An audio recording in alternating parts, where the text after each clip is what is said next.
Bueno, nos quedamos aquí en el tabique interventricular. Y ahora vamos a pasar al siguiente tema, así rápidamente, que es el esqueleto fibroso del corazón. El esqueleto fibroso del corazón, como dice su nombre, es un esqueleto en sí. Esqueleto, ¿por qué esqueleto? Porque le va a dar soporte. Eso es lo que hace el esqueleto, da soporte. Entonces el esqueleto fibroso del corazón va a dar soporte a nuestro corazoncito. Eso está formado por colágeno denso, es un armazón fibroso de colágeno denso. Y acá podemos ver algo importante, que tiene 4 anillos. En realidad tiene 2 anillos y 2 coronas. Miren, acá tenemos 2 anillos que son para las válvulas auriculoventriculares y 2 coronas que son para las válvulas semilunares, para la válvula aórtica y la pulmonar. Anillos para las válvulas auriculoventriculares, tricúspide y mitral, y coronas para las válvulas semilunares, pulmonar y aórtica. Ahí está. Aparte de eso, que además es importante saber, que tiene trígonos fibrosos. ¿Qué son trígonos fibrosos? Son membranas, ven aquí, membranas, hechas de tejido conectivo, que de qué se van a encargar? Se van a encargar de unir a las coronas y a los anillos. Tenemos dos trígonos fibrosos, un trígono fibroso izquierdo y un trígono fibroso derecho.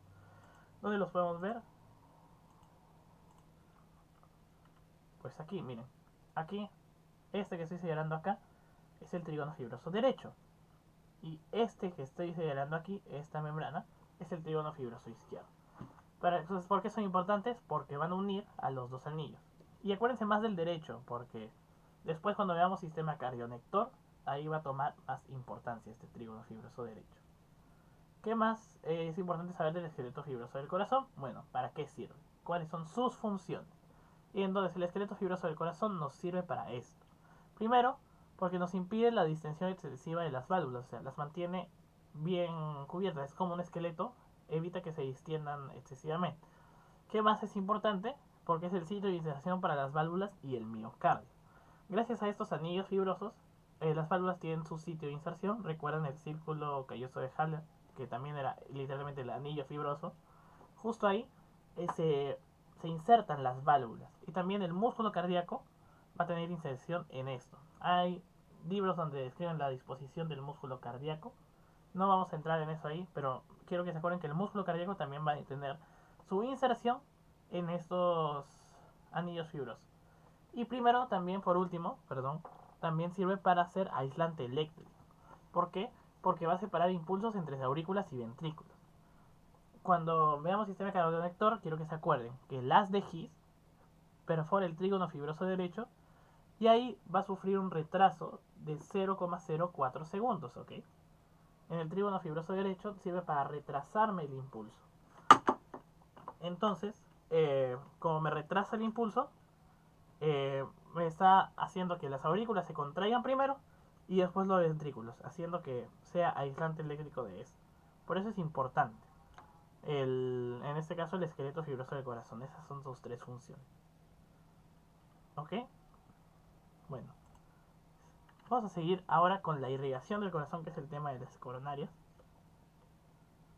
El tema de las coronarias, tenemos que el corazón es irrigado por las coronarias.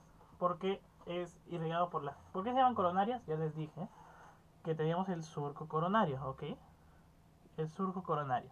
¿Cómo es el surco coronario? Recuerden que se lo habíamos pintado aquí. Era todo este surco que rodeaba todo el corazón. Este surco que rodeaba todo el corazón. Ese es el surco coronario. Ese es el surco coronario.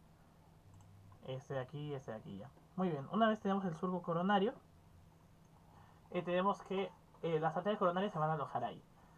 ¿De dónde nacen? Bueno, nace de la aorta ascendente. Recuerden que la aorta tiene... la aorta ascendente es justo la aorta que está saliendo de aquí. La primera porción de la aorta que está saliendo del corazón, eso se llama la aorta ascendente. Nacen de ahí. Específicamente nacen de los senos aórticos. Recuerden, los senos aórticos están en... Bueno, están ubicados, recuerden, en la válvula aórtica. Recuerden la válvula aórtica. Dijimos que teníamos dos válvulas anteriores y una posterior, porque era válvula de la aorta. Aorta, dos anteriores. Y también teníamos el nódulo de Arancio. Acuérdense de esas tres A's para sí. Pero ahorita nos interesa esto de las dos anteriores.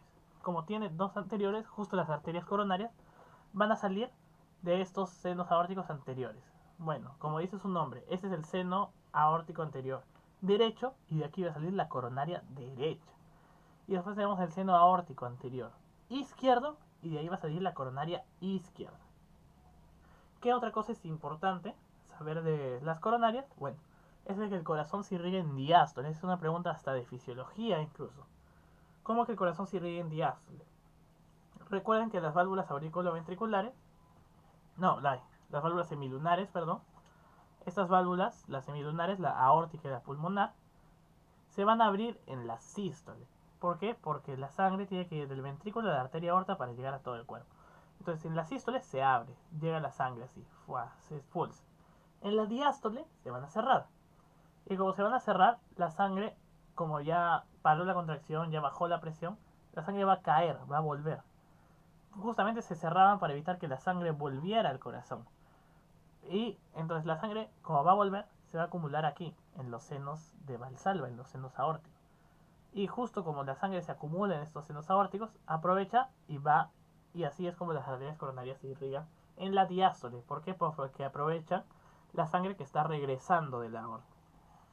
Entonces acuérdense siempre, todo el cuerpo se irriga en sístole, menos el corazón, porque el corazón se irriga en diástole. Esto se tienen que acordar porque es hasta, incluso en fisiología han preguntado. El corazón se irriga en diástole, no solo es de anatomía, es también fisiológico. Y esta explicación se da por lo de las válvulas y las arterias coronarias. Entonces tenemos ya dos arterias coronarias, derecha e izquierda. Entonces tenemos que pasar a describir cada una de ellas. Vamos a empezar con la arteria coronaria izquierda. Recuerden que les dije de dónde salía. Salía de el seno aórtico, seno de Valsalva izquierdo. Recuerden una vez más, arteria pulmonar, una anterior, dos posteriores, arteria aorta, dos anteriores, una posterior. Tenemos anterior izquierdo, anterior derecho y del anterior izquierdo, ahí está saliendo la coronaria izquierda. ¿Qué más es importante? Es que es la coronaria de mayor calibre. Si vemos la coronaria derecha y la coronaria izquierda, vemos como la coronaria izquierda es mucho más gruesa que la coronaria derecha. O sea, se va a ver que es una arteria bien gruesa, muy, muy, muy gruesa. ¿Ok? ¿Qué más? En su origen está cubierta por el tronco pulmonar y la orejuela izquierda. Recuerden que la orejuela era la prolongación de la aurícula, el tronco pulmonar es este, y está tapadita por la orejuela, ¿ven? Está tapadita. Hemos tenido que quitar la orejuela. Acá también miren, se ha cortado la orejuela para poder ver a la arteria coronaria izquierda bien, bien en su recorrido. ¿Y qué más es importante? Es que la arteria coronaria izquierda se bifurca rápidamente. Miren, acá tenemos la arteria coronaria izquierda, es esta porción de aquí, esta porción de aquí, esta de aquí, y solo dura 2 centímetros en su trayecto. Después de los 2 centímetros se va a bifurcar en dos ramas. ¿Cómo es esto de aquí? Primero, se bifurca en una rama que va para adelante, que es la arteria interventricular anterior, que recuerden que estaba en el surco interventricular anterior. Cuando estudiamos configuración externa del corazón, vimos que esta arteria interventricular anterior estaba en el surco interventricular anterior. Y la otra arteria, que es la otra rama que sigue por aquí, es lo que llamamos arteria circunfleja. La arteria circunfleja. Esta arteria circunfleja es la que nos va a dar la vuelta al surco coronario a todo el corazón. ¿Qué más es importante? Otra vez que recuerden que la arteria interventricular anterior, aunque no es parte de las arterias, pero sí o sí tienen que acordarse de las parejas, la arteria interventricular anterior siempre está acompañada de la vena cardíaca magna, que es esta vena que vemos aquí. Entonces miren, tenemos aquí arteria interventricular anterior, arteria circunfleja y vemos la vena cardíaca magna que está aquí. Si yo les dibujaría la vena cardíaca magna acá en este corazoncito, y sería así más o menos. Tiki, tiki, tiki, tiki, tiki, tiki, tiki, tiki, tiki. Y ven aquí, quiero que vean bien esto. Se está formando un triangulito, ¿ok? Un triangulito. El primer triangulito que veíamos en el corazón era el triángulo de Koch, que ya recuerda, te adoro, te beso, te escupo, acuérdate de eso. Pero el segundo triangulito que vemos en el corazón, porque en el corazón solo hay dos triángulos, el primero y ese es el segundo, es este de aquí. Este triángulo se conoce como el triángulo arteriovenoso de Brock y Mouchet. ¿Y cuáles son sus límites? Bueno, la arteria interventricular anterior, que estaba por aquí, la arteria circunfleja, que estaba por aquí, y la vena cardíaca magna. Arteriovenoso, ¿por qué? Porque está formado por dos arterias y una vena. Entonces ese triángulo es importante también. Lo suelen preguntar a veces. Ahí está. Eso es lo que sabemos de la coronaria izquierda en su origen hasta su bifurcación. Ahora, ¿qué más tenemos que saber? Tenemos que saber sus ramas. Para eso vamos a usar esta imagen esquemática. Este es un corazón vista más o menos anterior, ubicándonos aurícula derecha, aurícula izquierda, tronco pulmonar, arteria aorta, vena cava. Esta es la vena interventricular anterior o vena cardíaca magna también. Vena cardíaca magna, el interventricular anterior es un nombre antiguo. Vena cardíaca magna, que va también rodear el surco coronario y todo eso. Después ya hablaremos de las venas más a detalle. Pero lo que me interesa, vamos a aprender las ramas de la coronaria izquierda. Entonces miren, tenemos aquí a la arteria coronaria izquierda en su origen. Recuerden que estaba tapada por el tronco pulmonar y la aurícula izquierda. Estaba tapada, teníamos que levantarlo, pero yo lo he puesto por encima para que se pueda ver. Tenemos que en su origen, antes de ramificarse, tenemos la ramificación. Recuerden que se ramificaba en dos. Duraba 2 centímetros y se ramificaba. Primero, en una que iba por el surco interventricular anterior, que es la arteria interventricular anterior, y después otra rama, ¿ves? Arteria interventricular anterior, y otra rama que rodeaba el corazón. Esa rama que rodea el corazón es la arteria circunfleja, ¿ok? Entonces, recuerden, arteria coronaria izquierda, chiquita, muy gruesa, dura 2 centímetros de trayecto y se bifurca en dos, en una arteria interventricular anterior y una arteria circunfleja, ¿ok? Interventricular anterior y la arteria circunfleja. Ahora, ¿qué pasa? Antes de ramificarse en esas dos, la arteria coronaria izquierda nos da algunas ramitas. Por ejemplo, acá vamos a verlas. Esta ramita que está punteada. ¿Por qué está punteada? Porque en realidad, como está tapada por la arteria, el tronco pulmonar, va por abajo. Pero no se puede dibujar, entonces la eso le he hecho punteada, pero va por abajo. Esa arteria, ¿cómo se conoce? Como la arteria preaórtica de Concato. Y acá yo quiero que se acuerden de su histología que han visto ayer. La aorta es una arteria elástica, muscular o es arterial. Bueno, creo que cae a la vista que es una arteria elástica, es una arteria de gran calibre. Y si se acuerdan en la tónica adventicia de las arterias de gran calibre, no sé si se acordarán, teníamos que había dos cositas, un vasa vasorum y un nerva vasorum, que eran como que vasos que se encargaban de irrigar a la arteria. De tan grande que era, necesitaba vasos que le irrigan. Entonces, bueno, esta arteria preaórtica de Concato es un vasa vasorum. Entonces, ¿de qué se encarga? De irrigar a la arteria aorta. Otra cosa importante es de que hay que darle el apellido izquierda. ¿Por qué? Porque también hay una del lado derecho. Entonces es la arteria preaórtica de Concato izquierda, la que nace aquí. Esa es la primera ramita que da la coronaria izquierda como sí misma, antes de dividirse. Después también tenemos otra ramita, que es esta que podemos ver aquí. Que miren, está yendo y está irrigando lo que decíamos el cono arterial. ¿No recuerdan el cono arterial? Que veíamos en la cara anterior del ventrículo derecho. El cono arterial. Muy bien, pues el cono arterial es irrigado por esta arteria, que se llama arteria del cono arterial. Antiguamente llamada arteria adiposa de Vieussens. Esta arteria es importante que se va a anastomosar con su arteria del lado contrario, del lado derecho, y va a formar una anastomosis que después la vamos a ver mejor. Pero entonces, las dos arterias que nacen de la coronaria izquierda antes de ramificarse son la arteria preaórtica de Concato, que es un vasa vasorum, irriga la aorta en sí misma, y la arteria del cono arterial, que se encarga de irrigar el cono arterial. Ahora, en algunos casos, por eso está de verde, porque no es en todo, es en algunos casos, va a salir una arteria que puede salir o de la coronaria izquierda o a veces puede salir de la misma circunfleja por si acaso. Pero va a salir una arteria que se conoce como la arteria del nódulo sinusal. Solo en el 20% de los casos nace esta arteria de la coronaria izquierda. En el 70% nace de la coronaria derecha. Y es la regla. Lo normal es que nazca de la coronaria derecha. Pero a veces nos puede salir de la coronaria izquierda. Es una rama que a veces puede estar. Entonces por eso se las dibujo ahí.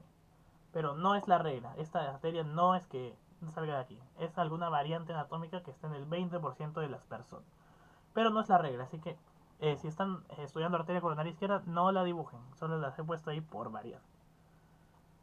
Ahora, ¿qué más tenemos aquí? Tenemos, ya, acabaron todas las ramas que da la arteria coronaria izquierda por sí misma. Ahora vamos a pasar con las ramas que da principalmente la interventricular anterior, que es la rama que está por acá adelante.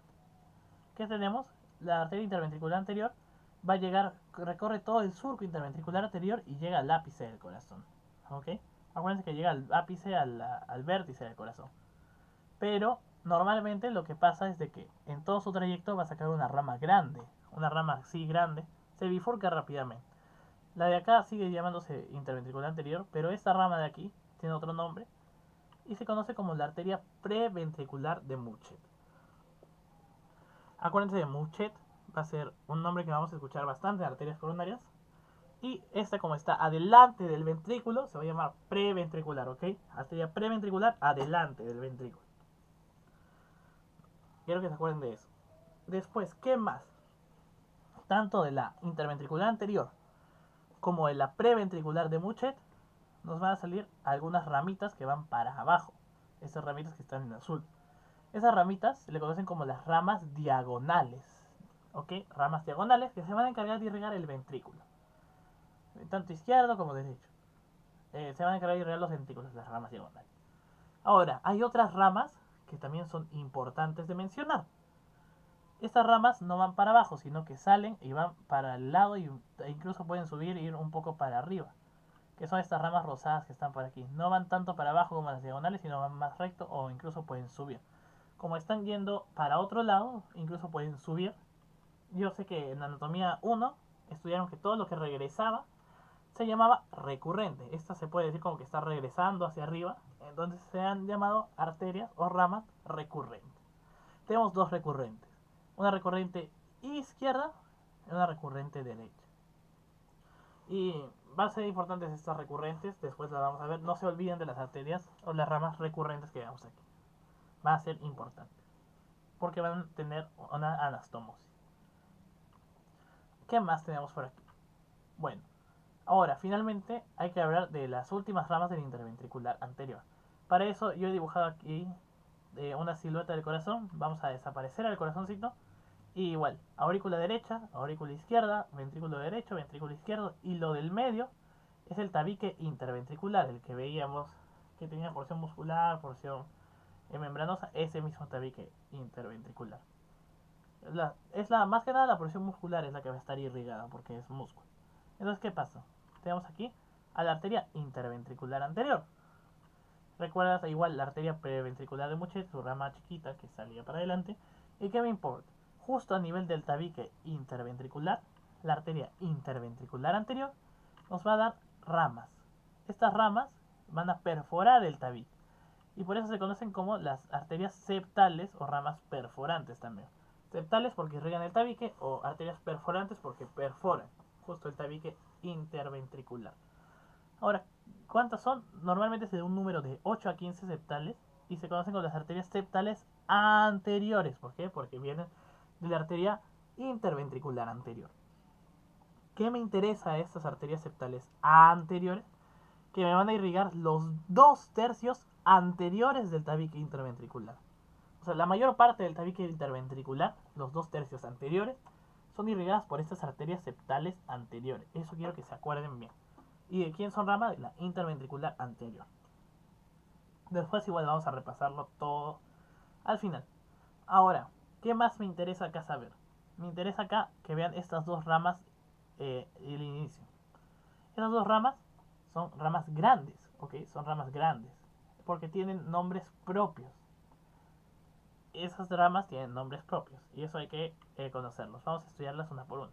Primero, la rama de arriba se conoce como la arteria coronaria interna, porque está por adentro, la arteria coronaria superior, porque es la más arriba. O también la primera arteria septal anterior es igual. Esa primera arteria septal anterior, la arteria coronaria interna, se va a encargar de irrigar el nódulo aurículo ventricular, pero no en todos los casos. En realidad es lo menos común que pasa, pasa solo en 12 a 15, 10% de los casos algunas fuentes. Entonces, en algunos casos esta arteria coronaria interna va a irrigar al nódulo auriculoventricular. Pero no es la regla, o sea, no es lo normal. Lo estoy poniendo ahí como porcentajes que a veces suceden. Igual que la arteria nódulo sinusal. No es la regla, no es la regla. A veces pasan, pero no es lo normal. La que va a encargarse de irrigar los nódulos, acuérdense que siempre es la coronaria derecha, en lo normal. Esas son variantes anatómicas que a veces pasan. Y la segunda, que sí es importante y esta sí es constante, es esta arteria. La segunda septal anterior, que se llamaba arteria límbica derecha de Gross. Recuerden, la arteria límbica derecha de Gross iba acompañando al haz de His por la banda moderadora. No sé si recuerdan ventrículo derecho. Que justo en la pared septal estaba lo que llamamos trabécula septomarginal o banda moderadora. Entonces justo al interior de esa banda transcurre esta segunda arteria septal que se llama arteria límbica derecha de Gross con la rama derecha de las de His. Igual cuando repasemos sistémica de conector vamos a verlo mejor, pero acuérdense, límbica derecha de Gross, la segunda septal anterior. Y eso es todo en este caso. ¿Qué más me falta? Hablar de una anastomosis que se produce aquí. Yo les dije que la arteria interventricular anterior llegaba al vértice del corazón. Y en el vértice del corazón se va a anastomosar con la arteria que viene por atrás, que va a ser la interventricular posterior. Eso igual lo vamos a repasar mejor cuando veamos directamente las anastomosis coronarias. Ahora vamos a pasar con la arteria coronaria izquierda, pero vamos a seguir y esta vez nos vamos a enfocar en la rama circunfleja, porque hemos descrito lo que hacía la interventricular anterior, pero ahora vamos a describir más lo que hace la arteria circunfleja. Entonces, repasando otra vez. Tenemos ahí nuestra arteria coronaria izquierda. Se divide en dos, en interventricular anterior y en circunfleja. La arteria circunfleja es la que nos vamos a tratar hoy. La arteria circunfleja, ¿de qué se encarga? Bueno, acá igual te muestro la preventricular de Muchet, que es la rama de bifurcación temprana de la interventricular anterior. ¿Qué más me interesa ahora sí de la circunfleja? Bueno, las ramas diagonales, las ramas recurrentes. Ahora sí vamos a pasar con la circunfleja, ahora sí.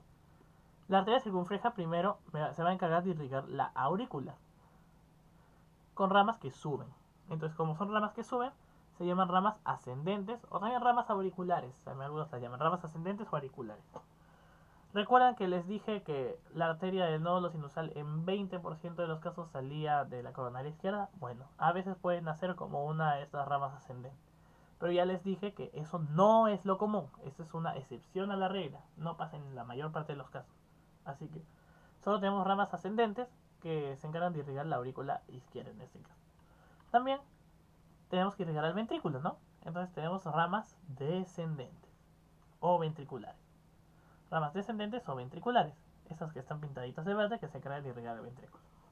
Ahora, entre esas ramas descendentes o ventriculares, hay dos que merecen una mención importante.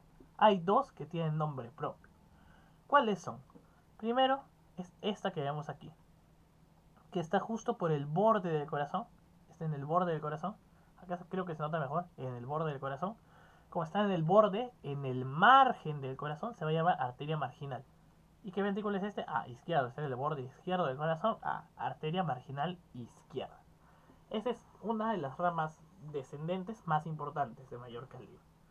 ¿Y qué me interesa? Y recuerden que yo les dije, acuérdense de las arterias recurrentes.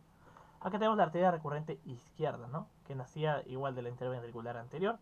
Esta arteria recurrente izquierda se va a anastomosar con la arteria marginal izquierda. ¿Ven? Esta anastomosis que se sucede aquí.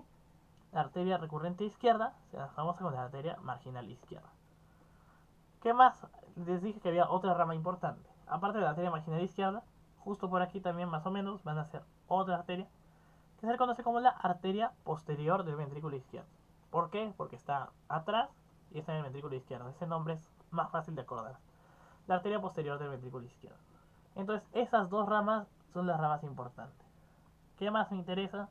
La arteria coronaria izquierda termina antes de llegar al surco interventricular posterior. O sea, no llega al surco interventricular posterior, sino que se queda antes. Pero la que sí llega al surco interventricular posterior en la mayoría de los casos es la coronaria derecha, que ya la vamos a estudiar después.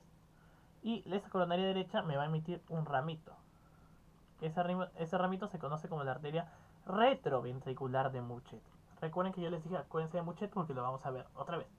Entonces, esta arteria que está aquí era la arteria preventricular de Mouchet. Sí. En cambio, esta arteria que está aquí es la arteria retroventricular de Mouchet. ¿Por qué? Porque está atrás. Acuérdense, preventricular, adelante. Retroventricular, atrás. Listo. Así está. Y esa arteria se van a astomosar con la arteria coronaria izquierda, la circunfleja en realidad, con la arteria circunfleja, y me forma otra anastomosis del corazón. Al final vamos a repasar igual todas las anastomosis, así que no se preocupen. Entonces, eso es todo por la arteria coronaria izquierda. Entonces les traigo un resumen. La arteria coronaria izquierda tiene colaterales y terminales. Colaterales son las que saca al inicio. Recuerdan que eran dos. La periaórtica de Concato, que era un vasa vasorum que irrigaba la arteria aorta, y la adiposa de Vieuses o arteria del cono arterial, que se encargaba de irrigar el cono arterial. Después tenemos las ramas terminales. Teníamos dos, la interventricular anterior que está aquí y la arteria circunfleja que es la que da toda la vuelta. La arteria interventricular anterior, recuerden que daba ramas ventriculares, esta bifurcación temprana que es la arteria preventricular de Mouchet, ramas diagonalcitas que se encargaban de irrigar al ventrículo y también me daba ramas recurrentes. Miren esta recurrente izquierda en este caso y la recurrente derecha que en esta imagen no sale. Recuerda que la recurrente izquierda se astomosaba con la arteria marginal izquierda que después vamos a verlo. Pero ya, volviendo. Ramas ventriculares. La preventricular de Mouchet, esta bifurcación, las ramas diagonales que se encargaban de irrigar al ventrículo y las ramas recurrentes. Recurrente derecha y recurrente izquierda. ¿Qué más? Nos daban las arterias septales que vemos aquí que están perforando el tabique interventricular. ¿Cuántas eran? Eran de 8 a 15 y se encargan de irrigar 2/3 anteriores del tabique interventricular. Teníamos que las dos primeras eran las importantes. La primera, la coronaria interna, la coronaria superior, que tiene nombre propio. Recuerden que por variante anatómica a veces puede irrigar el nódulo AB, a veces, no es lo común. Y la que sí es más importante, la límbica derecha de Gross, que es la segunda septal, o segunda perforante. Y esta iba por la banda moderadora, junto con el rama derecha de las de His. Y después la otra rama terminal es la arteria circunfleja. Recuerden que tenía ramas ascendentes y ramas descendentes, de las cuales destacan dos. Primero, esta es la arteria marginal izquierda, que es esta que podemos ver aquí. Y recuerden que se anastomosaba con la recurrente izquierda. Y por último, la arteria posterior del ventrículo izquierdo, que es la que podemos ver por acá. Entonces, eso es un resumen de la coronaria izquierda. Pueden aprendérselo dibujando o haciendo este resumen, pero aquí están todas las ramitas que dan. Ahora vamos a pasar con la otra arteria, su amiga, la coronaria derecha. La coronaria derecha igual. Si teníamos que, bueno, otra vez repasando, arteria pulmonar, una anterior, dos posteriores porque son pulmonar, arteria aorta, que tenemos dos anteriores porque es aorta y una posterior. Entonces, ¿qué pasa? La arteria coronaria derecha nace del seno aórtico anterior derecho. Esa es la arteria coronaria derecha. Esta arteria es una variante anatómica de la arteria con arterial, no interesa. Imaginen que nacen juntas, o sea que todo es de lo mismo. Pero esta es la arteria coronaria derecha. Esta es la que van a hacer. Normalmente en su origen también va a estar cubierta por la orejuela. La orejuela derecha va a estar cubierta aquí. ¿Ven? La arteria coronaria derecha en su origen va a estar cubierta por la orejuela derecha. Acuérdense entonces de que las arterias coronarias son tan importantes que tienen que estar protegidas por las orejuelas. Así se pueden acordar. Normalmente es la dominante. ¿A qué se refiere dominancia? Lo hablaremos en un rato después. Pero en el 70-80% de los casos es la dominante. Para adelantarles que es dominante, la arteria dominante es la que se encarga de irrigar la cara posterior del corazón. Entonces normalmente es la coronaria derecha la dominante. ¿Y qué más? Nos interesa también que irriga el sistema cardionector. Yo les dije, tanto el nódulo sinusal y el nódulo auriculoventricular, normalmente, ¿por quién son irrigadas? Por la arteria coronaria derecha. Entonces, adelantándoles un poco de las ramas, ponte, mira, esta arteria grande que está por aquí, que pasa entre la arteria aorta y la vena cava superior, y también entre la orejuela, es la arteria del nódulo sinusal, se encarga de irrigar el nódulo sinusal. Después, ¿qué más tenemos? Bueno, tenemos acá la arteria interventricular posterior. Les dije que como era la dominante, era la que más se encargaba de irrigar la cara posterior. Entonces normalmente la interventricular posterior nace de la coronaria derecha. La rama anastomótica que vimos con la circunfleja, la retroventricular de Mouchet. Esta rama que va por todo el margen la rama marginal derecha, como viene una marginal izquierda, una marginal derecha. Y esas son las ramas a destacar aquí en esta imagen, hay más. Pero ahora sí vamos a estudiarlas una por una para que se entienda mucho mejor. Entonces aquí tenemos el corazón. Vista anterior, igual, repaso. Tronco pulmonar, arteria aorta, vena cava, aurícula derecha, aurícula izquierda. Cara anterior, el surco interventricular anterior, recuerden esta vena, la vena cardíaca magna con la arteria interventricular anterior, que es rama de la coronaria izquierda, no nos interesa por ahora. ¿Qué más podemos ver? Bueno, nace en nuestra coronaria derecha y recuerden que recorre todo el surco coronario hasta atrás. Es así ya hasta atrás, por eso es la dominante en la mayor parte de los casos. ¿Qué tenemos? Primero tenemos ramas, bueno, la arteria coronaria derecha. Tenemos ramas que suben, entonces igual, ramas ascendentes o ramas, en este caso, más se les llama auriculares. Las ramas ascendentes auriculares. Entre las ramas ascendentes auriculares que suben, hay una, o bueno, en realidad dos, que tenemos que darle importante mención. La primera es esta rama que está más azulita, que transcurre entre el tronco pulmonar y la orejuela, también entre la aorta y la orejuela, y llega hasta el final a la vena cava superior, justo en su desembocadura. Si ustedes recuerdan la configuración interna de la aurícula derecha, recuerdan que justo en la desembocadura de la vena cava superior, en el tercio superior de la cresta terminal, se encontraba un nódulo, que era el nódulo sinusal. Y esta arteria justo está yendo ese recorrido. ¿Para qué? Para irrigar al nódulo sinusal en la mayor cantidad de los casos, en el 70% de los casos, es que esta arteria irriga el nódulo sinusal. Así que es lo más normal que nazca de aquí. Es una arteria muy grande que se nota bastante bien su recorrido en el preparado. Si se ve, si se logra ver, se identifica porque es bastante grande. La otra rama auricular o ascendente que teníamos es otra que ya conocemos, esta arteria que está irrigando a la aorta, que sería la arteria preaórtica de Concato.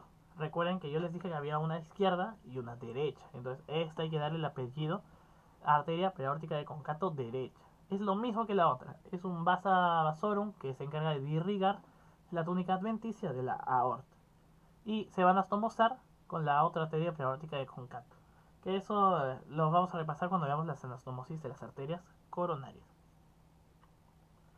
¿Qué más podemos ver aquí? Bueno, después teníamos ramas ascendentes y acá vemos ramas verdes, que son ramas descendentes o ramas ventriculares. Entre las ramas descendentes o ventriculares hay que destacar algunas, a tres en realidad. La primera es esta.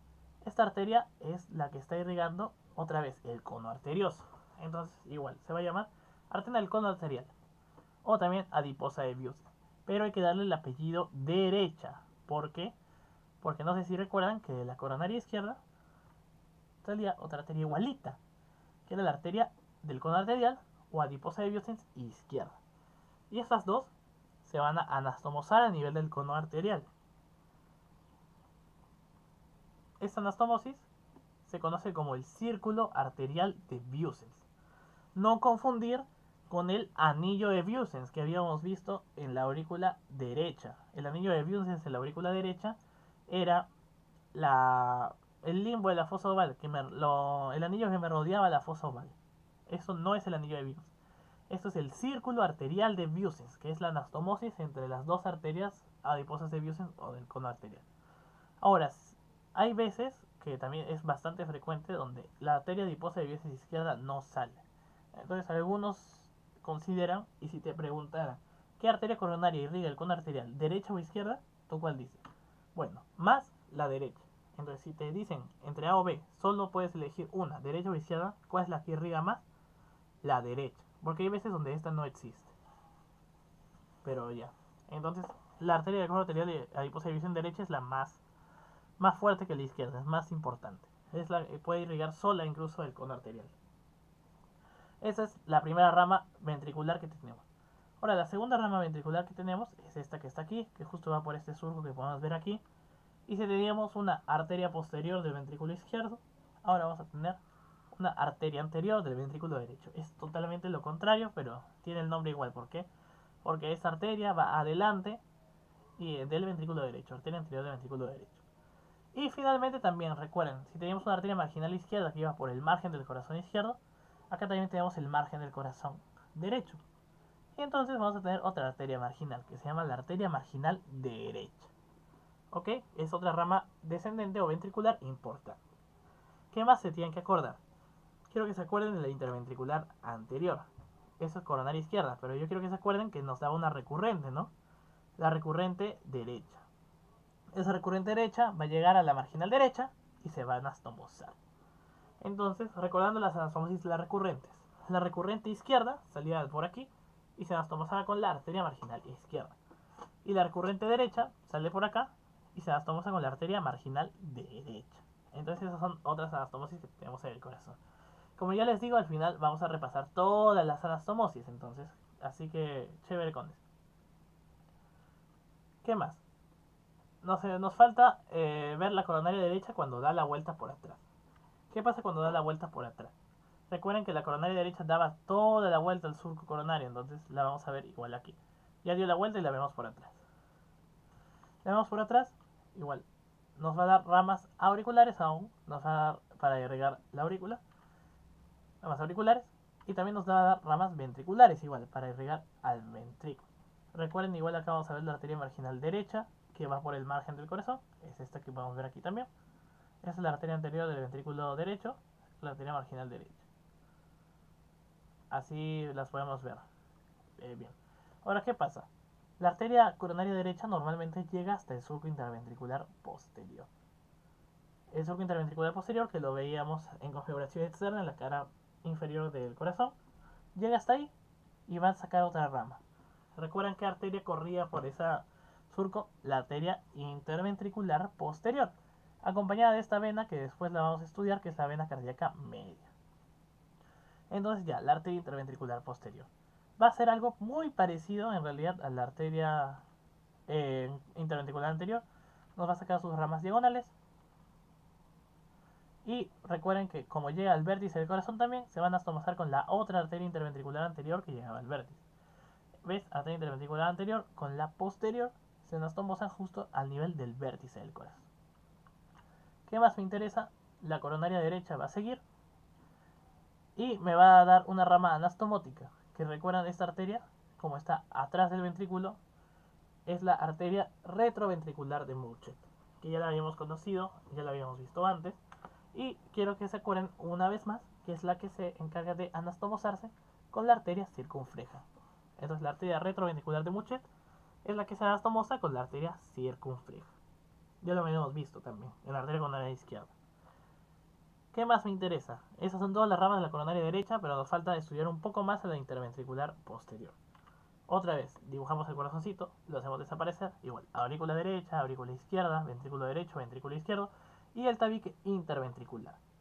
Ahora, igual, arteria interventricular anterior, con su rama preventricular de Murchett, recuerden, preventricular adelante y retroventricular atrás. Por eso tienen ese nombre. Y después vamos a sacar a la coronaria derecha. Recuerden que nace de la aorta, gira y llega hasta el surco interventricular posterior.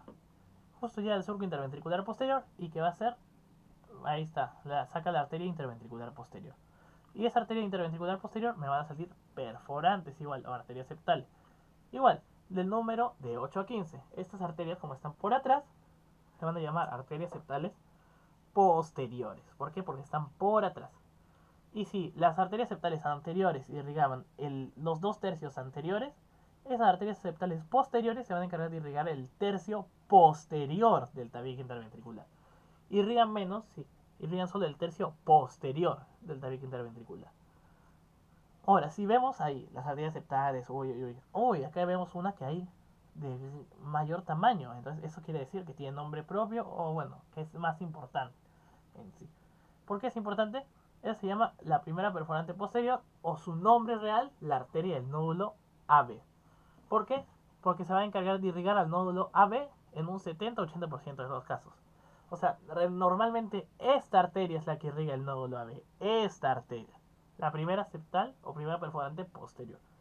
Hay algunas veces donde alguna rama auricular o ascendente puede irrigar al nódulo AB, pero lo normal es de que la primera perforante o la primera septal posterior es la que irriga el nódulo AB en un 70 o 80% de los casos. Entonces eso es todo por las arterias coronaria derecha. Acá vamos a hacer un pequeño resumen. Tenemos la arteria coronaria derecha. Tenemos que saca colaterales, auriculares y ventriculares, y su rama terminal, que es la que está atrás, la interventricular. Acá es posterior, perdón, me equivoqué. Acá es posterior. Ya, vamos a ver las colaterales. En caso de las colaterales tenemos ramas auriculares ascendentes. Son varias, pero necesitamos dos importantes. Esta primerita acá, que se ve bastante voluminosa, es la arteria del lóbulo sinusal. Y después la preaórtica de concato derecha, que recuerden que es una arteria... Bueno, es la arteria... Es un vasa vasorum que irriga la arteria aorta. Después también tenemos ramas ventriculares descendentes, que son varias, pero tenemos algunas. Por ejemplo, esta de aquí, la arteria adiposa de Buses. Ven que está irrigando el cono arterial, arteria del cono arterial o adiposa de Buses. Está aquí. Después esta de acá, la que sigue, es la arteria anterior del ventrículo derecho, que igual como su nombre dice, irriga la parte anterior del ventrículo derecho. Y toda esta arteria que está por el borde del corazón es la arteria marginal derecha. Recuerden que se anastomosaba con la arteria recurrente derecha que venía de la interventricular anterior. Entonces arteria marginal derecha. Después daba toda la vuelta, la interventricular anterior, y me sacaba ramitas. Teníamos dos ramas, las ramas ventriculares, que son las ramas diagonales, que son estas que ven aquí, ramas diagonales, y esta arteria que está acá, que es la arteria retroventricular de Muchet, que se encargaba de anastomosarse con la arteria circunfleja que venía del otro lado, la retroventricular de Muchet. Y finalmente también me da arterias septales, que son las que podemos ver aquí, arterias septales, de 8 a 15 igual, que se encargan de irrigar el tercio posterior del tabique interventricular. Y que me interesa, la primera septal posterior es la arteria del nódulo auriculoventricular, en un 70 a 80% de los casos. Entonces, ese es el resumen de la coronaria derecha. Ahora vamos a pasar a describir el resumen de las anastomosis, pero para esto les voy a ir explicando otra vez, una vez más, las coronarias ya en el corazón, a ver qué se pueden ver. A ver, resumiendo una vez más para que quede claro.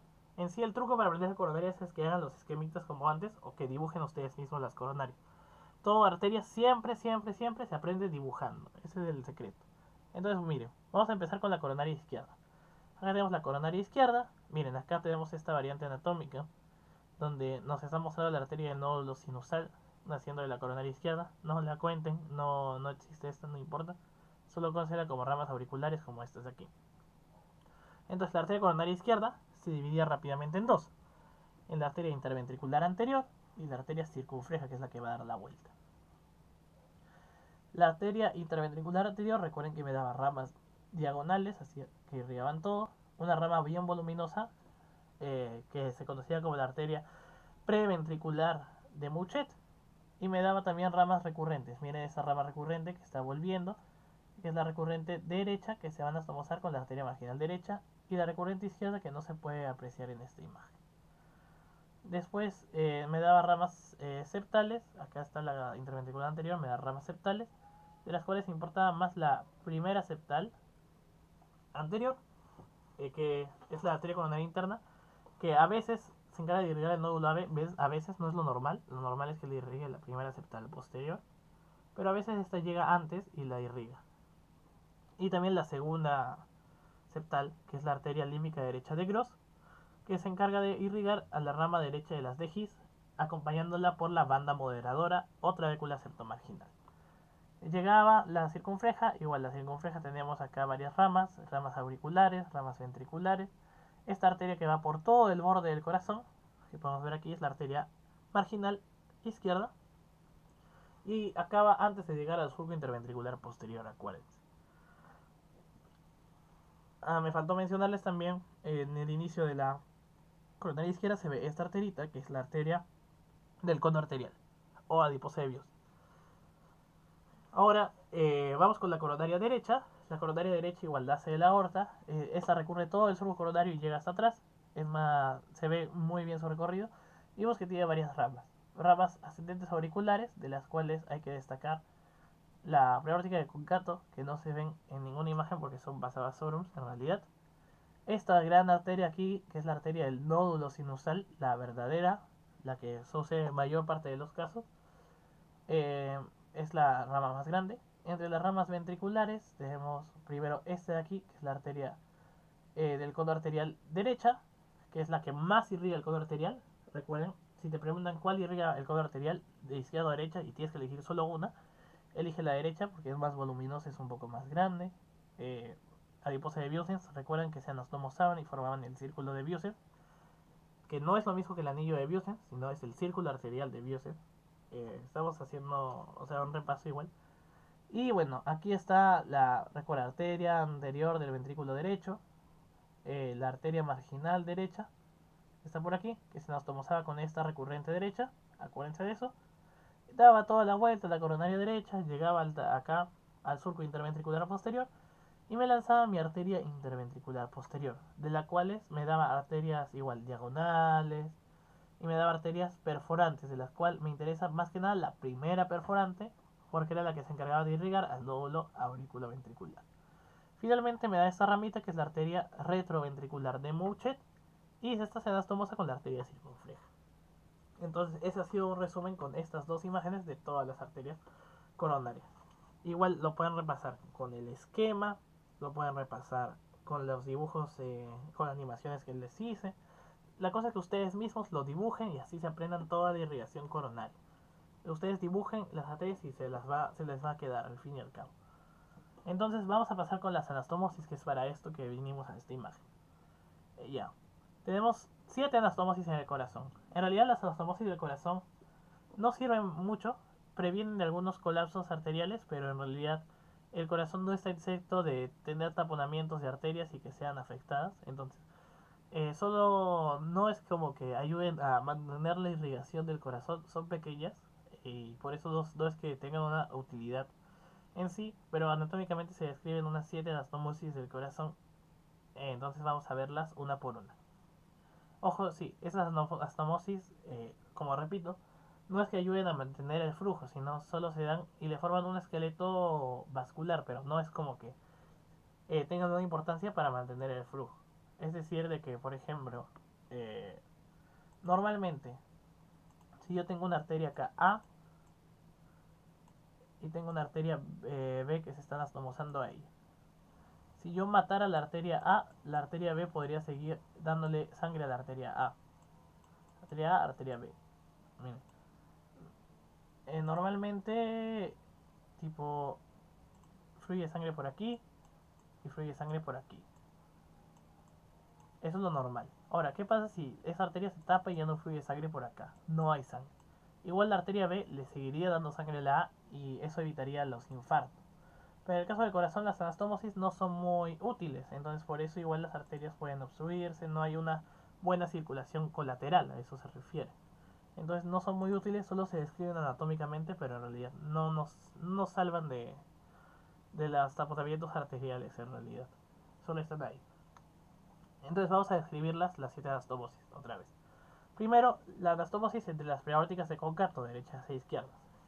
Una es rama de la coronaria izquierda, otra es rama de la coronaria derecha. Recuerden, son vasa vasorum, es decir, que se encarga de irrigar a la arteria aorta. El otro es el círculo arterial de Biosens, que recuerden que era dado por las arterias del cono arterial, la del cono arterial izquierda y la del cono arterial derecha, que recuerden que la mayor importancia, mayor calibre es la derecha. La siguiente anastomosis es la que vemos en el vértice o ápice del corazón, la que se daba por la arteria interventricular anterior y la interventricular posterior. Justo esta anastomosis entre las dos arterias se da en el vértice del corazón.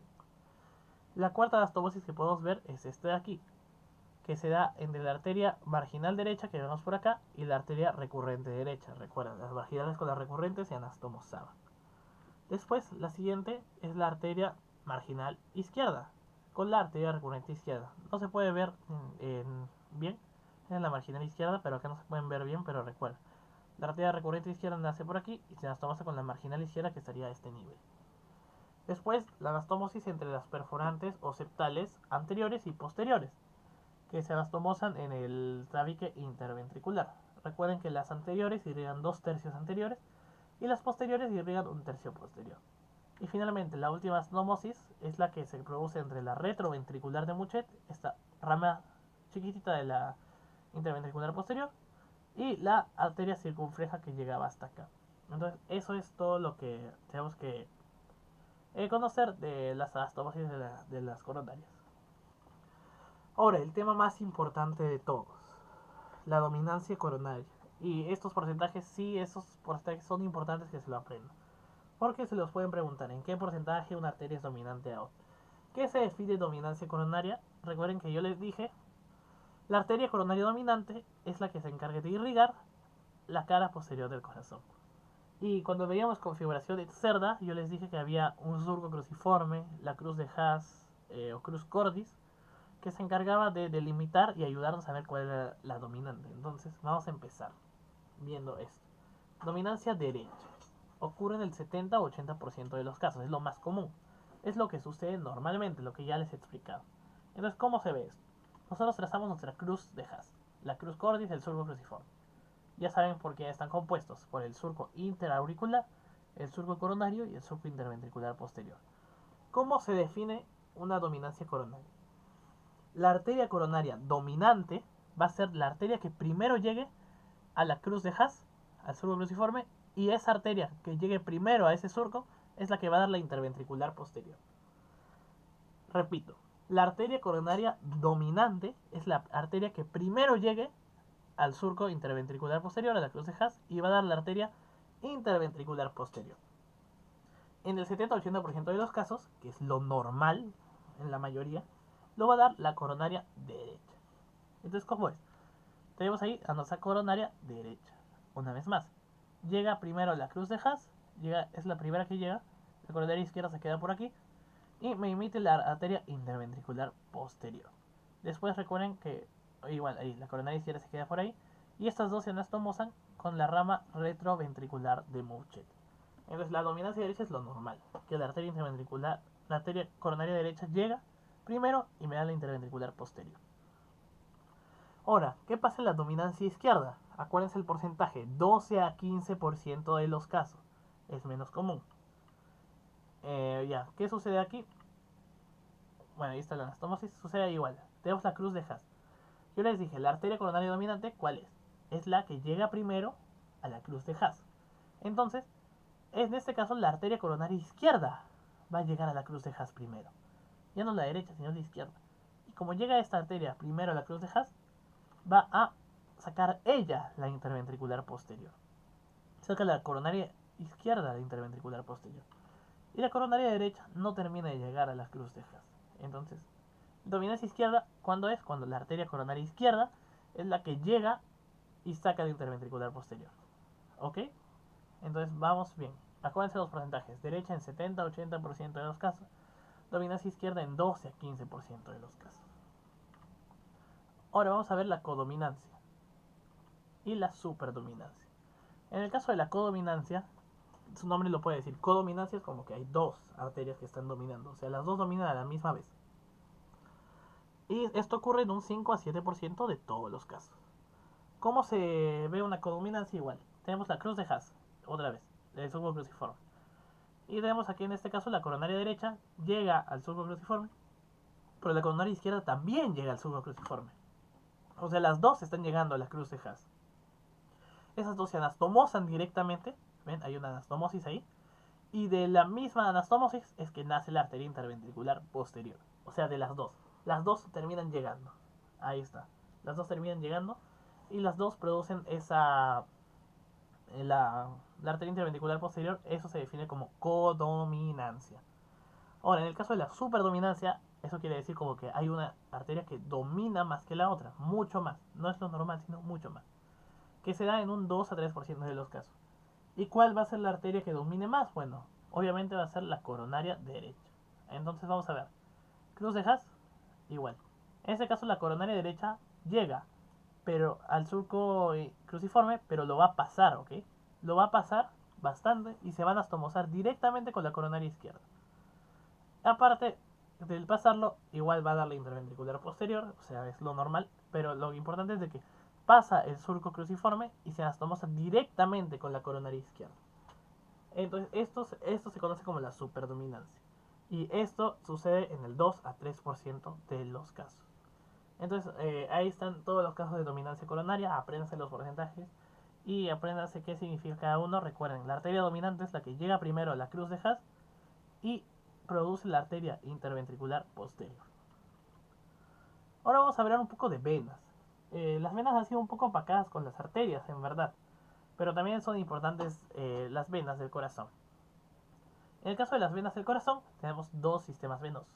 Un sistema venoso mayor, que está en el 50-60% de los casos, y un sistema venoso menor, que está en el 40% de los casos. O sea, perdón. El sistema venoso mayor se encarga de recolectar el 50-60% de la sangre venosa del corazón. Y en el sistema venoso menor está más o menos el 40% de la sangre venosa. Más sangre transcurre aquí que aquí, específicamente en el seno coronario. Acá tenemos un esquemita del sistema venoso mayor. Tenemos una cavidad grande que es el seno coronario, que ya lo vimos en realidad. Estaba en el surco coronario en la parte de atrás. Lo vimos en configuración externa.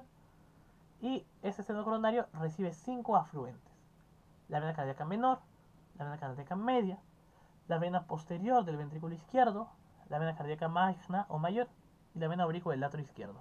Esas venas vamos a estudiarlas después.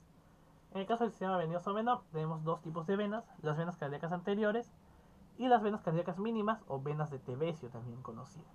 Entonces, vamos a estudiar ahorita el sistema venoso. No es tan complicado, así que vamos. Primero vamos con el seno coronario. El seno coronario, recuerden, ya lo habíamos ubicado, está en la parte posterior del surco coronario. ¿Qué otra pregunta es que les pueden decir? ¿Quién forma el seno coronario? Bueno, el seno coronario en realidad es una continuación de la vena cardíaca magna. Esta vena de aquí sigue siendo la vena cardíaca magna, que se dilata y de ahí produce el seno coronario. Es nada más que una continuación. Podemos ver sus medidas: mide 3 centímetros de largo, mide 1 centímetro de ancho y tiene dos orificios: un orificio de entrada y un orificio de salida. El de entrada igual es la vena cardíaca magna, y el de salida, recuerden que es estaba en la aurícula derecha, la desembocadura del seno coronario. Cada orificio tiene válvulas. Miren aquí, una válvula, aquí otra válvula. Entonces, en el orificio de entrada tenemos esta válvula, que es la válvula de Vieussens. No confundan ni con anillo de Vieussens, que el anillo de Vieussens es lo que veíamos acá en la fosa oval. ¿Recuerdan la fosa oval, anillo de Vieussens? Esto es el anillo de Vieussens. Esto nada que ver, no es la válvula de Vieussens. Después teníamos el círculo de Vieussens, que es la anastomosis en el cono arterial, círculo arterial de Vieussens, y la válvula de Vieussens, que es esta válvula que está aquí. Entonces no confundan anillo de Vieussens, que es este de aquí, círculo de Vieussens, que es la arteria, y válvula de Vieussens, que es esta válvula de aquí. Y bueno, la otra válvula, la de la desembocadura, ya la conocen, la válvula de Tevesio, o la mnemotécnica, recuerden, Teveso, el seno, así recuerdan de que Tevesio va para el seno coronario. Y la de la vena cava inferior sería la válvula de Eustaquio, así repasando otra vez aurícula derecha.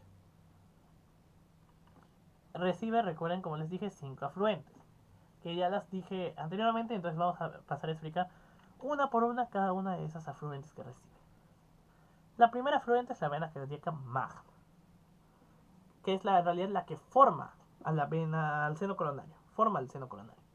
Esta vena cardíaca magna está en el surco interventricular anterior. Ven aquí, ven aquí, ven aquí, en el surco interventricular anterior. Va por el surco interventricular anterior y después llega y va a cruzar el surco coronario. Cuando la vena cardíaca magna cruza el surco interventricular anterior y pasa a ser parte del surco coronario, justo aquí es donde se produce el triangulito que veíamos, que les dije también cuando hablamos de arteria coronaria izquierda, que es el triángulo arteriovenoso de Brock y Murchett, que está formado, una vez más lo repetimos, por la arteria interventricular anterior, por la arteria circunfleja y por la vena cardíaca magna. Esta vena cardíaca magna llega al surco coronario y después se va a dilatar y va a formar el seno coronario. En todo su recorrido va a recibir algunas afluentes, como estas venitas chiquitas del ventrículo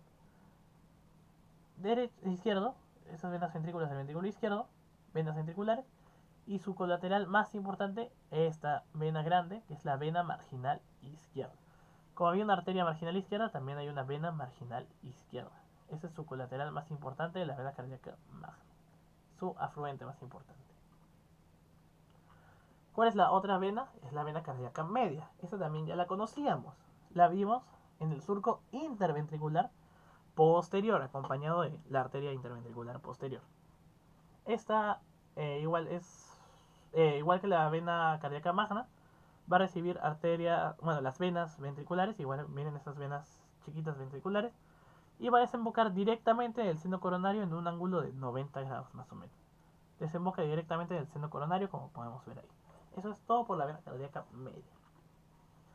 Ahora, en el caso de la vena cardíaca menor, esta vena cardíaca menor es esta que podemos ver aquí, esta que podemos ver aquí y esta que podemos ver aquí. Esta nace en la cara anterior del surco coronario por la confluencia de venas de la aurícula y del ventrículo derecho. Miren estas venas del ventrículo derecho que van a confluir y me van a formar la vena cardíaca menor. Esta va a rodear el surco coronario, normal como lo haría la coronaria derecha, igualito. La rodea, la rodea, la rodea, la rodea. Y ahí está, llega y desemboca en el seno coronario. Desemboca en el seno coronario. ¿Cuál es su principal afluente? Su principal vena que recibe es esta vena grande que está por todo el margen, que es la vena marginal derecha. Entonces, la vena marginal izquierda, donde drena en la vena cardíaca magna, recuerden, aquí. En cambio, la vena marginal derecha, donde drena en la vena cardíaca menor. Y al final, la vena cardíaca menor termina drenando en el seno coronario. Vamos por la cuarta afluente del seno coronario. Tenemos la vena oblicua del atrio izquierdo, que podemos ver esta que está aquí chiquitita pintada, es esta parte de aquí. Y bueno, esta vena tiene su explicación en la embriología. También se le conoce como la vena oblicua de Marshall. Todo lo que tenga que ver con la vena cava superior izquierda va a tener nombre de Marshall, ¿ok? Entonces, quiero que recuerden un poco de embrio. Y cuando se formaba el sistema venoso, había dos venas cava superiores, una derecha y una izquierda. Pero finalmente la izquierda se atrofia. Se atrofia y se vuelve un ligamento que se llama el ligamento de Marshall. Y la última porción del ligamento es la vena oblicua del lado izquierdo. Es una porción que está permeable, o sea que sí sigue teniendo un poco de sangre, es esta venita de aquí. La vena oblicua del lado izquierdo. ¿Qué es importante saber de ella? Su ubicación, para por si acaso se vea en un preparado, reconocerla. Esta está entre la orejuela izquierda, ven, la orejuela izquierda y las venas pulmonares izquierdas. Entre ellas dos, bien chiquitita esa vena, es la vena oblicua del lado izquierdo, que no es más que un resto embrionario de la vena cava superior del lado izquierdo. Ahora, la última vena, porque dijimos que tenía 5 afluentes, la del seno coronario, es la vena posterior del ventrículo izquierdo. Esta igual nace en la cara posterior del ventrículo izquierdo, justo en el lugar donde nacía la arteria del mismo nombre. Recuerden que había una arteria posterior del ventrículo izquierdo. Y que me interesa saber de que está entre la vena marginal izquierda y la vena cardíaca media. Miren, aquí está la vena cardíaca media, acá está la vena marginal izquierda y entre las dos es donde se ubica la vena posterior del ventrículo izquierdo, que drena directamente también al seno coronario. Y eso es todo por el sistema mayor de drenaje venoso. Ahora, sobre el sistema menor, tenemos que teníamos dos tipos de venas, las venas cardíacas anteriores y las venas de TBC. Las venas cardíacas anteriores son estas que vamos a señalar aquí. Son venas de 3 a 4 que nacen en la cara anterior del ventrículo derecho y van a desembocar directamente en la aurícula derecha, ¿ok? Algunas venas también son recogidas por la vena cardíaca menor, recuerden que pasaba por aquí, pero hay algunas que van a drenar directamente en la aurícula derecha, a través de pequeños forámenes como puede ser este de aquí, que está aquí chiquito. En el caso de las otras venas, tenemos las venas cardíacas mínimas, que en realidad no son venas, sino son capilares muy chiquitos, que miden de 0,5 a 2 milímetros de diámetro. Esos lechos capilares desembocan en cualquier cavidad de corazón. Entonces, ¿cómo sucede esto? Nosotros tenemos aquí la arteria coronaria, cualquier vena coronaria, y saben que cuando llega al tejido muscular se forman lechos capilares. Lo normal es de que la arteria vuelva a la vena y de ahí siga y se drene. Pero de esos lechos capilares a veces salen venitas chiquitas. Esas venas son las venas cardíacas mínimas, o también conocidas como venas de Tevesio. Llegan y desembocan en cualquier cavidad, da igual si es aurícula, ventrículo, cualquier cavidad, así chiquititas, por estos pequeños agujeritos que se les conoce como antiguamente foramínulas del Lane-Long. Foramínulas del Lane-Long. No creo que les pregunten el nombre nunca, pero por si acaso ahí están. Lo importante es que las venas cardíacas de Tevesio o cardíacas mínimas son venitas chiquitas que nacen de los sinusoides o de las anastomosis arteriovenosas y van y irrigan, desembocan en cualquier cavidad del corazón. Eso es lo importante del sistema de drenaje venoso.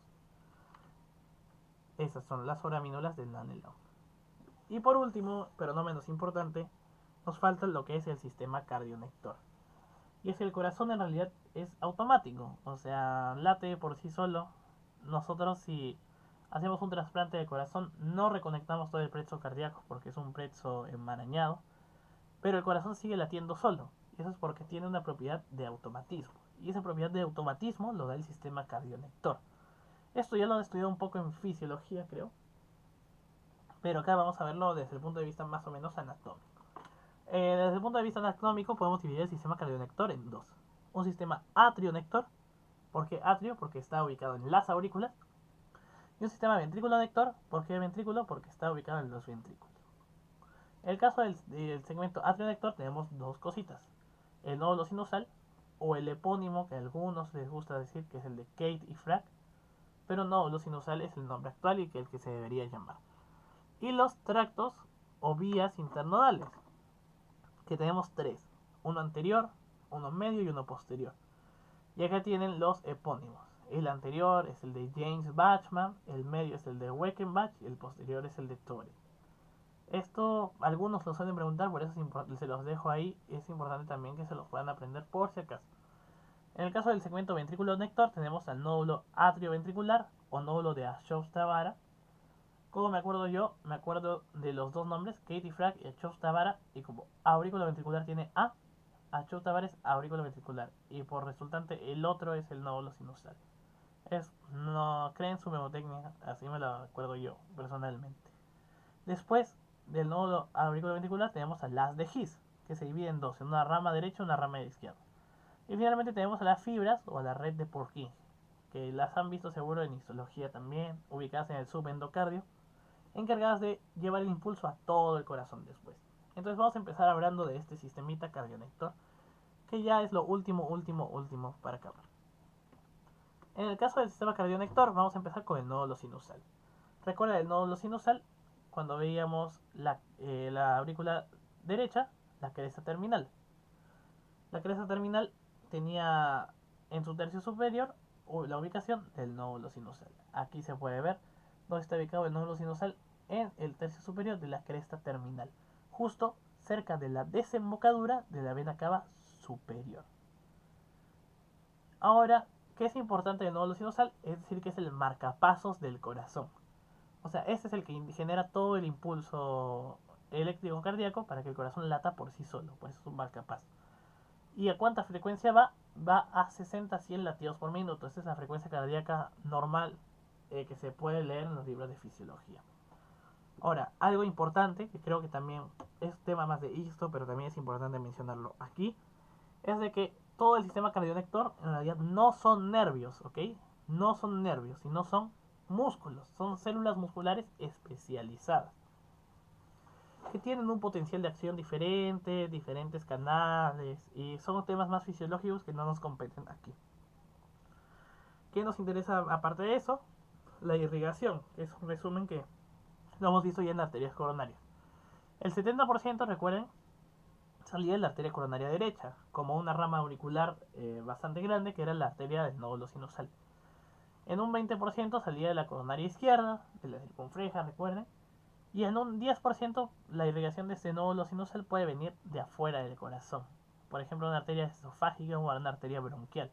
Pero eso pasa muy pocas veces. Lo normal, y si te preguntaran quién irriga el nódulo sinusal, la arteria coronaria derecha. ¿Qué más tenemos? Ahora tenemos a la segunda parte, que son los tractos o haces internodales.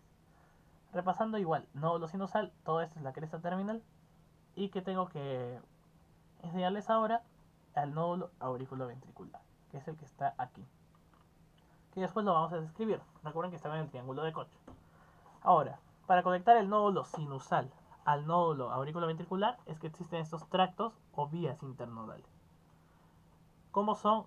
Se llaman, tenemos un tracto anterior que va por aquí. El de la desembocadura va anteriormente por la pared medial más o menos, pared superior y medial, que es el tracto de James Bachman. Aparte de eso, que es importante, que este tracto anterior genera un fascículo que se llama fascículo de Bachman, que está acá pintado, que ese se va a encargar de llevar el impulso a la aurícula izquierda, para que la aurícula izquierda no se quede sin su impulso. ¿Qué más? Después tenemos otro tracto que desciende por la cresta terminal, que es el tracto medio, o también de Weckenbach. Y por último, un tracto que desciende por toda la pared lateral del corazón, por donde están los músculos pectíneos, que es este tracto, que es el tracto posterior o de Tourette.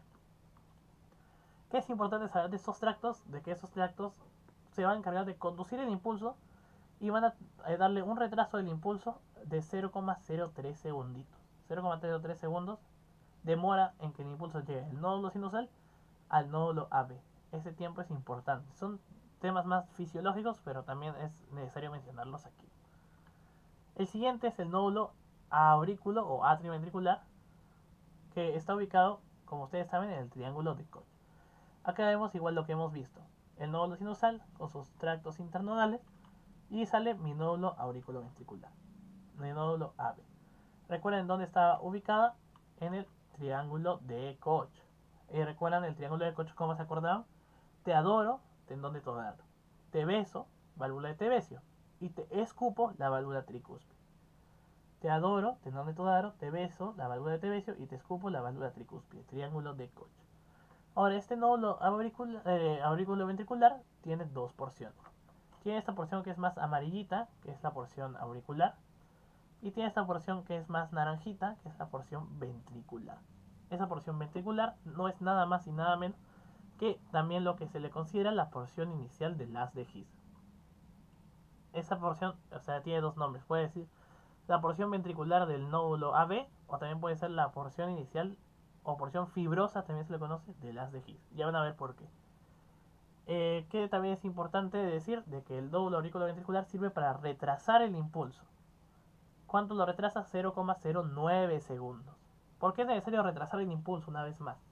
Porque si no, todo el corazón se contraería al mismo tiempo y eso no es correcto. Primero tiene que contraerse las aurículas para que la sangre baje a los ventrículos y después los ventrículos para que vaya a todo el cuerpo. Entonces es necesario retrasar el impulso para que baje, para que primero las aurículas se contraigan.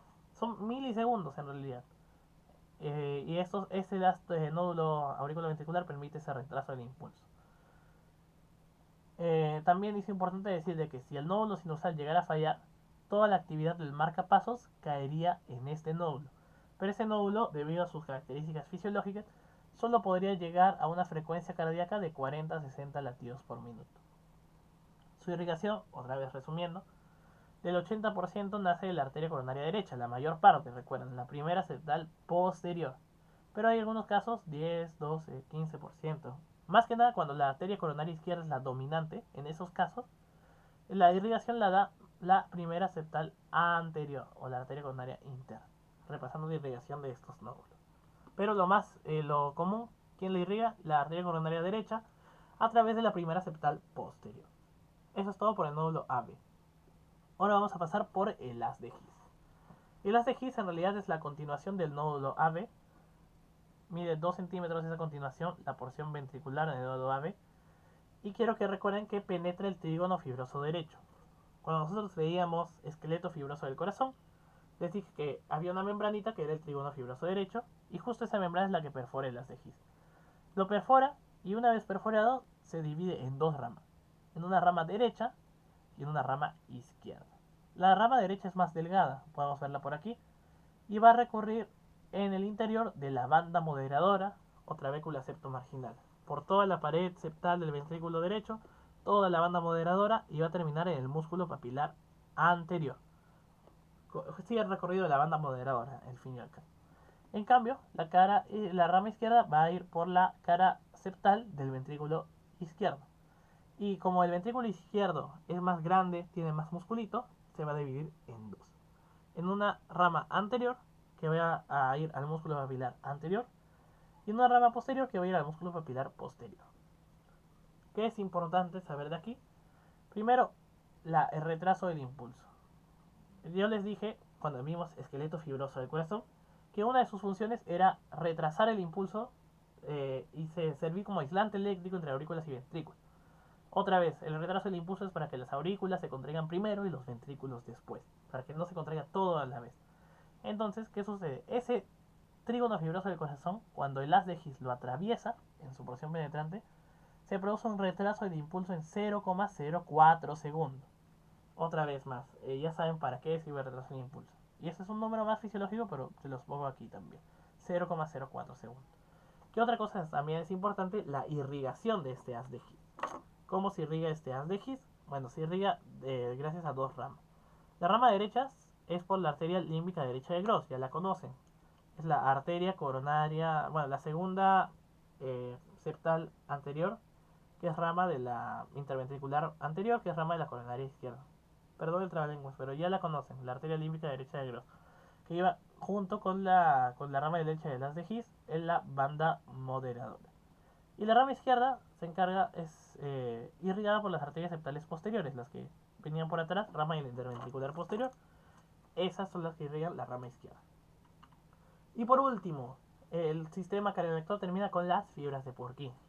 Son ramificaciones de las de His en el subendocardio. Esto estoy casi seguro de que se lo han dicho en ISO, que las fibras de Purkinje están ubicadas en un espacio que se conoce como el subendocardio. Eso preguntan bastante, así que nunca se olviden. Y son las fibras que tienen la mayor velocidad de conducción cardíaca, es decir, son las fibras que más rápido conducen el impulso cardíaco, ya que tiene una velocidad de conducción de 4 metros por segundo. ¿Qué es más importante también decir? De que si llegara a fallar el nódulo sinusal y llegara a fallar el nódulo AB, la actividad del marcapasos caería sobre las fibras de Purkinje. Pero estas fibras de Purkinje solo pueden tener una frecuencia cardíaca de 20 a 40 latidos por minuto. En realidad esto es como que incompatible con la vida, también un poco la del AVE, entonces por eso solo el nódulo sinusal es el que puede permitir un buen marcapasos del corazón en la vida real. Ahora viendo un poco de resumen todas estas vías, comenzamos así. Inicia en el nódulo sinusal el impulso, 0 segundos. En las vías internodales, recuerden, había 0,03 segundos de retraso hasta que llegaba al nódulo AB.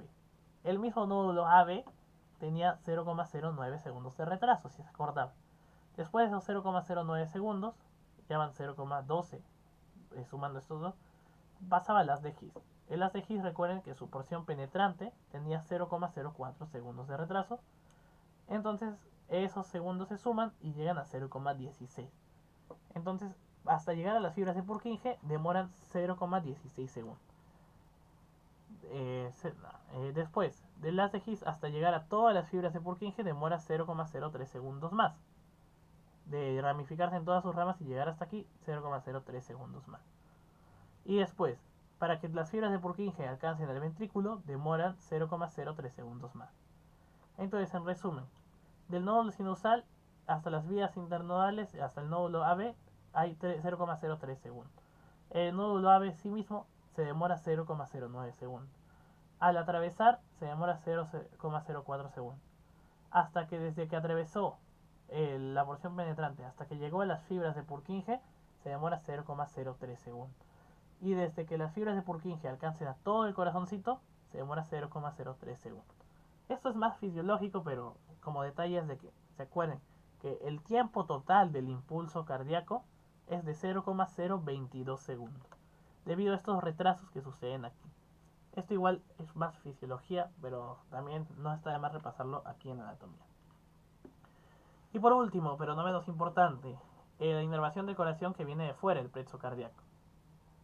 Sabemos que el corazón también está inervado por el sistema nervioso simpático y parasimpático. El simpático es el que se activa cuando tenemos respuesta de lucha o huida. Ya hemos estudiado eso en neuro. Cuando estás en la noche solo y viene un tipo que te está siguiendo, ahí se activa el sistema simpático, te pone alerta. Y vas a ver que tu corazón empieza a latir más rápido. Eso se conoce como taquicardia. Y una vez ya pasó la noche, llegas a tu casita y te relajas, ahí se activa el parasimpático. Es el de descanso y te produce bradicardia, o sea, te lentece el latido cardíaco. Ahora, de la inervación simpática del corazón, ¿de dónde viene? Viene de toda esta estructura aquí, que se llama la cadena simpática cervical. Específicamente de 3 ganglios. Tenemos este ganglio de aquí, que es el ganglio cervical superior, o ganglio fusiforme. Después este ganglio de aquí, que es el ganglio cervical medio, y este de aquí, que es el ganglio cervical inferior o ganglio estrellado. Cada uno de estos ganglios me va a producir un nervio cardíaco, siendo nervio cardíaco superior, nervio cardíaco medio y nervio cardíaco inferior. Ahora, la inervación parasimpática viene del nervio vago. El nervio vago, el décimo par craneal que veíamos desde la cabeza, baja por todo el tórax y llega hasta el corazoncito. El nervio vago en todo su trayecto también nos va a dar tres ramas cardíacas. Una rama cardíaca superior, una rama cardíaca media y una rama cardíaca inferior.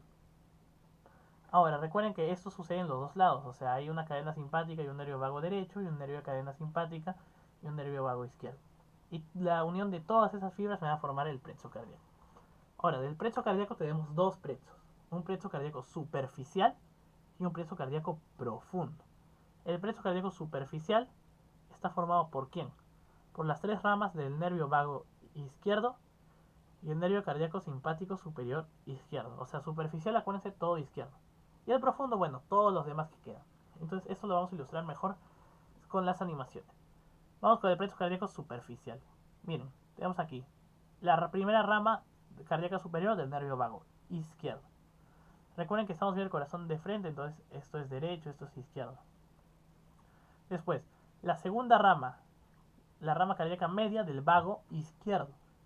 Y después la tercera rama, la rama cardíaca inferior del vago izquierdo.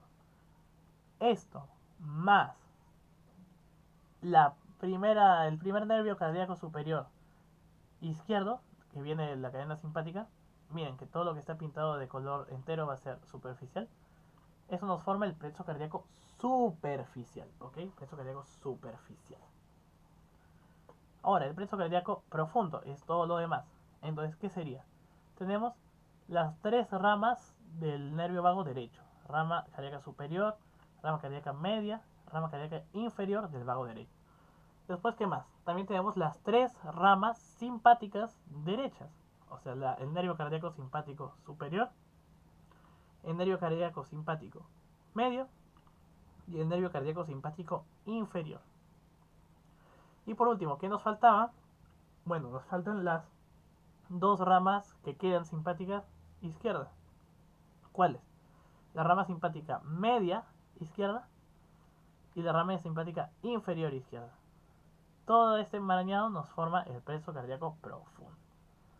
Entonces ahí tenemos los dos plexos. El superficial, ya saben quién lo forma, y el profundo, ya saben quién lo forma.